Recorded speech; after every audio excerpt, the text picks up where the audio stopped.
industri kreatif berbasis KI yang diberikan oleh pemerintah 10 triliun rupiah di tahun 2026 ini. Hari ini kami Kementerian Ekonomi Kreatif, Badan Ekonomi Kreatif telah melantik 64 jasa penilai KI atau 64 orang sebagai IP valuator. Ya, jadi IP valuator ini adalah juga untuk menjawab atas potensi dan peluang berkembangnya industri kreatif di Indonesia. Kita tahu bahwa IP bisnis sedang berkembang di Indonesia, apakah itu yang berasal dari IP film, apakah itu IP fashion, games, aplikasi, musik, dan sebagainya.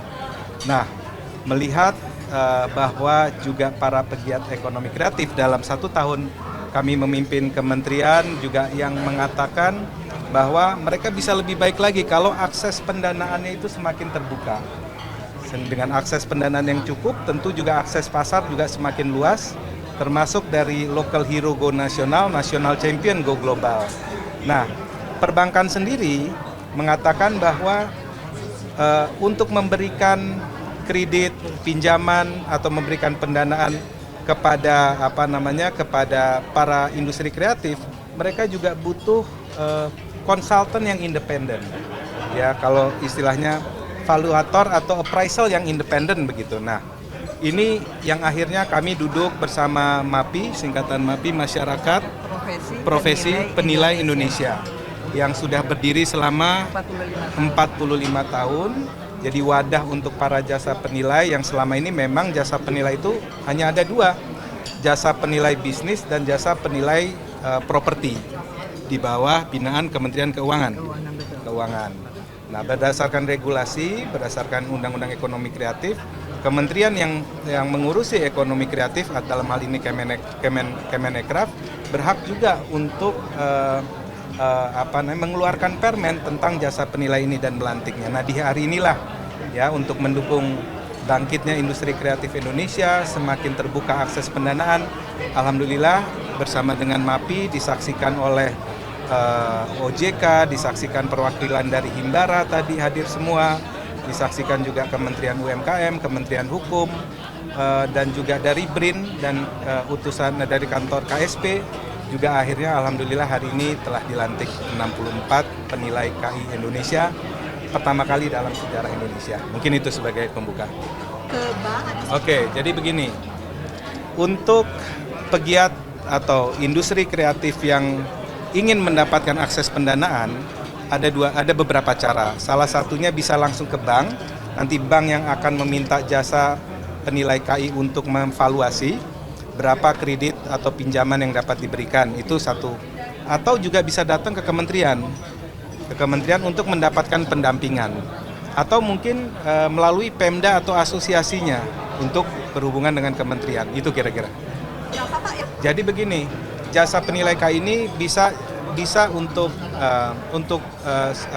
pinjaman komersil yang secara umum, artinya berdasarkan kebutuhan, tetapi juga bisa mendampingi untuk penyerapan KUR industri kreatif berbasis KI yang diberikan oleh pemerintah 10 triliun rupiah di tahun 2026 ini. Kalau KUR itu seperti yang KUR lainnya, ini up to 500 juta rupiah per wirausaha. Begitu. Tapi kalau yang komersial atau itu kan bisa tergantung kebutuhan dan hasil appraisal dari pihak perbankan. Nanti tanpa agunan ya Pak ya? Kalau sekarang saat ini masih IP sebagai agunan pendukung, jadi belum jadi agunan utama. Ini berproses. Untuk itulah kita perlu membangun kepercayaan dari pihak perbankan, kepercayaan juga dari semakin profesional jasa penilai ini, sehingga semuanya bisa berkembang. Tapi kan bertahap, ini berproses. Tapi saat ini IP masih menjadi jaminan pendukung, belum menjadi jaminan utama.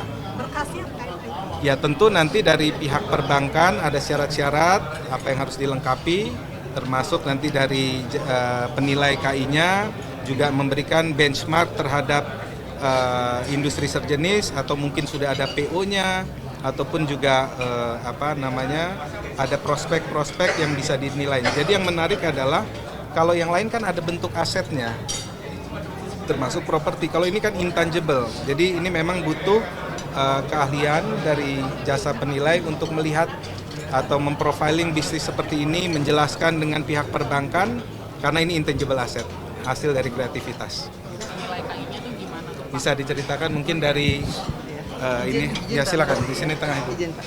Jadi bertahap ya Mbak ya. Jadi ini adalah yang terkelompok penilai bisnis. Jadi kami ada jenjangnya, penilainya itu ada penilai afiliasi, penilai baru peserta, terakreditasi, dan penilai senior.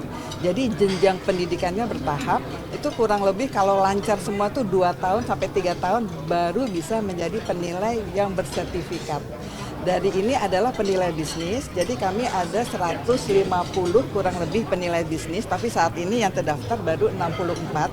Jadi artinya nanti berjenjang karena kan ini sangat selektif sekali dan kami memang sangat berhati-hati. Tadi Pak Menteri menyampaikan bahwa ini kan intangible asset ya.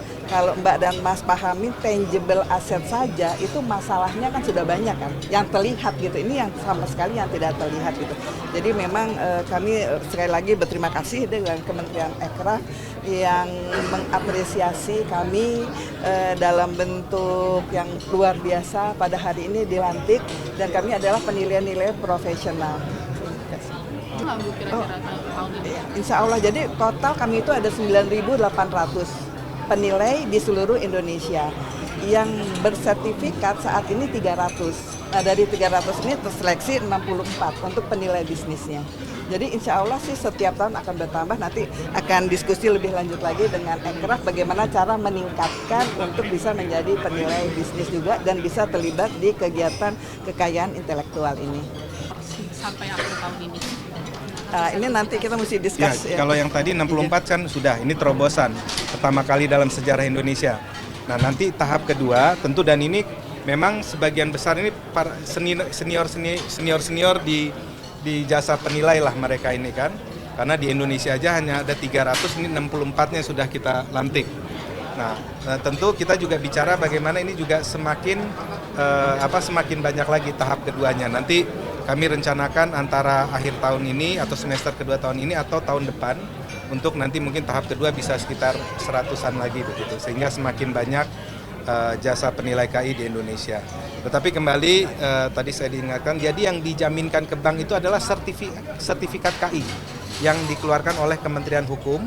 Jadi kalau orang mempunyai hasil KI biasanya kan didaftarkan ke Kementerian Hukum hakinya, kemudian dari situ dihitung prospek bisnisnya oleh penilai KI, gitu, baru nanti ke bank untuk dihitung apakah layak dapat berapa banyak rupiahnya gitu. Jadi itu kira-kira secara sederhana, tetapi yang paling penting adalah bahwa ini kita sedang membangun fondasi agar ekosistem industri kreatif Indonesia bisa semakin berkembang. Terima kasih ya. Subscribe, share, like, and comment. Subscribe, share, like, and comment. Subscribe, share, like, and comment. Subscribe, share, like, and comment. Subscribe, share, like, and comment.